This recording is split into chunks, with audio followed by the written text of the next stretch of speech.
The world we live in is changing faster than ever, and one truth has become painfully clear. Average is no longer enough, especially for men.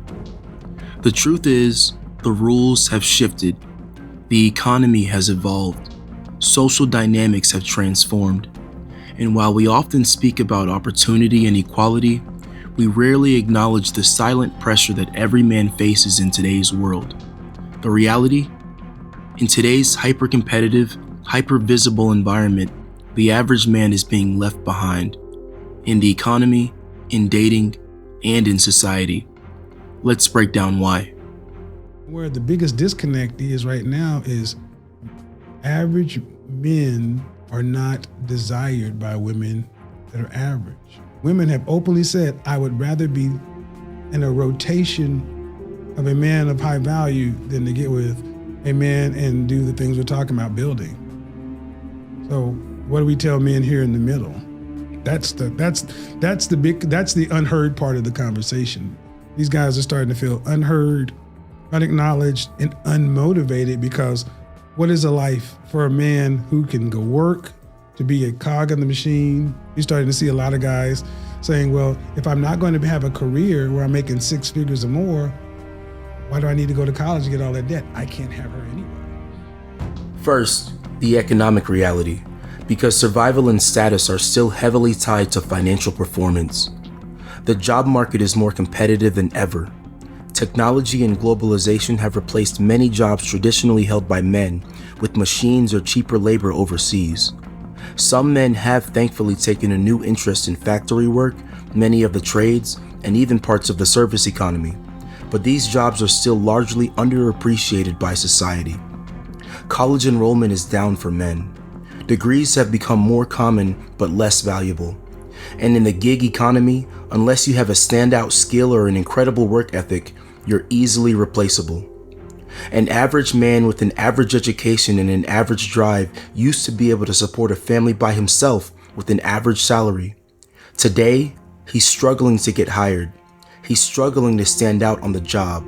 He's struggling to pay rent. And for men, economic power plays a large role in self-worth. Tie this in with the fact that most women did not need men financially in the ways that they did in the past, and it's easy to see how many men have become economically irrelevant in today's world.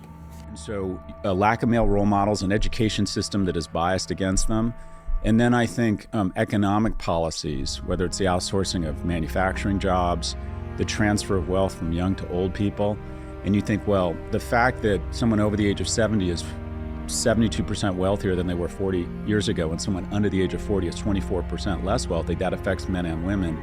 I think it's especially hard on men because I think men are still primarily evaluated in terms through the lens of their economic vitality.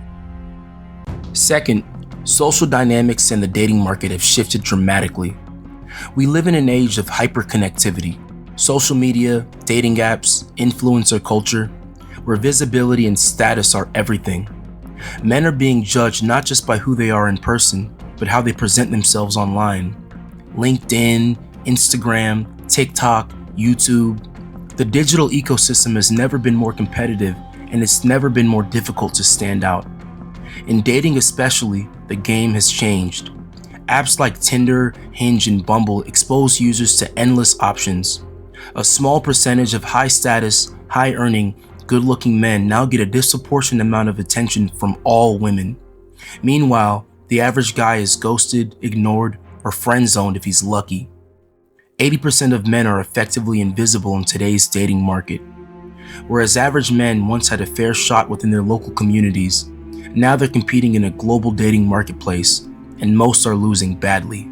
What we have right now is there's fewer and fewer men that are hypergamous mates for women. So if there's a much smaller pool of guys, then what you have is you have a bunch of women competing for the same men, and then a bunch of guys get ignored. But what I also see is that those top guys are having a hard time deciding.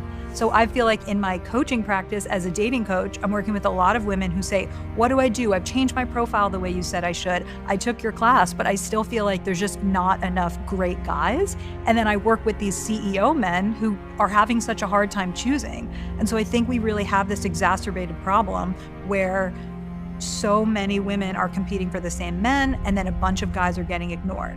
And then what ends up happening is, where do those guys go? And this leads to my last point, the internal war, the crisis of purpose. If men are struggling outright and at the same time are both less economically relevant and physically attractive to women, of course many will begin to question their value and purpose in life. For decades, men were told, be a provider, be a protector, be strong. But with shifting gender roles, many men feel unsure of where they fit. Traditional masculinity is demonized, and the new models of masculinity are designed to keep men docile, feminine, and blind to female nature. This leaves average men in limbo, disconnected from ambition, unsure of their place, and poorly equipped to fight back. Without a strong identity or mission, being average becomes a death sentence, not physically, but emotionally, spiritually, and mentally. One of the real challenges here is that if there are men missing from certain crucial areas of our society and our economy, that makes it harder for other men and boys to flourish in those areas. We have an education system that has a dearth of male teachers. We have a labour market where the jobs that are growing fastest are ones where we have the fewest men. And in families, there's the growth in what you might call the dad deficit or fatherlessness. As men are struggling in each of those areas, what you'll see is it'll be harder for other men to follow in their footsteps. It's harder for boys to flourish if their fathers aren't engaged. It's harder for men to enter occupations where there aren't men. It's harder for boys to do well at school where there are no male teachers to be seen. And so there's a very real danger that unless we act quite soon, that we will set in train something of a vicious cycle. So what's the solution? Men must rise above average. No woman is coming to save you. Women wait at the end of the race and pick from the winners. No man is going to save you either, but my hope with this channel is to build a community of intelligent, action-oriented men who can be honest about the challenges we face and approach them with strategy, brotherhood, and optimism. Men today must be intentional. We can no longer go through life expecting that hard work alone will get us noticed. We must develop a competitive edge in our careers, our fitness, our skills, our mindsets. Self-improvement is no longer optional. It's the price of survival. You don't need to be perfect, but you do need to be exceptional in something.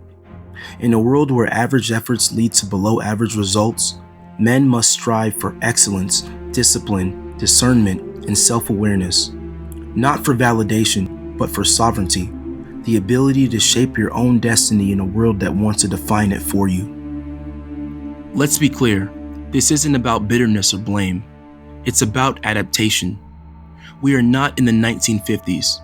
This is the era of disruption, and in times of chaos, only the uncommon thrive. If you're a man in today's world, the average path is the one that leads to quiet desperation. But the good news, you don't have to stay there. You can rise, you can sharpen yourself, and you can redefine what success looks like on your terms. But first, you must stop settling for average. You must become exceptional.